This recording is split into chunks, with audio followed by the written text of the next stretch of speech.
Oh, hello. It's been horrible weather, and with one thing and another I haven't been able to get to the allotment for a few days. I haven't put in any more stuff in the compost, and I wasn't going to because I was thinking I've got other things to do and I need to get on with them.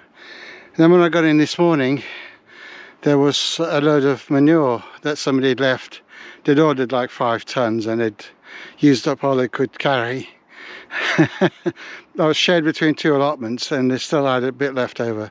So I've got a wheelbarrow load here, and I've got this about half full now. There is still the hedge clippings and things to go in, but a couple of wheelbarrows of manure on top of this lot is not going to do any harm.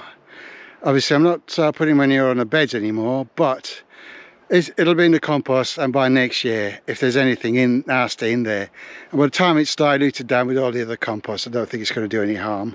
So I'll use a bit of that manure to go out in the compost. It won't do any harm, and it'll help fill the beds.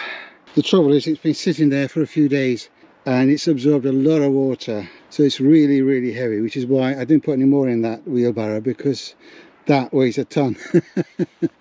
So I'll have to make a few trips, but that's all right. I mean, I'm not taking a lot anyway, so, and there's somebody else helping himself to some as well, so there'll be like 2 or 3 wheelbarrow loads that will go on the compost.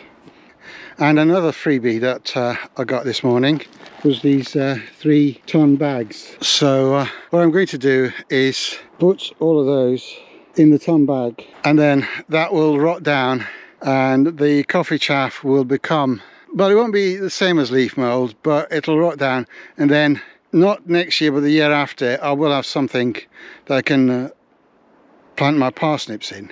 I'm not going to do parsnips next year because I haven't got enough compost and material to fill those beds, but using those bags of coffee chaff I should be able to get enough for the 2026 season.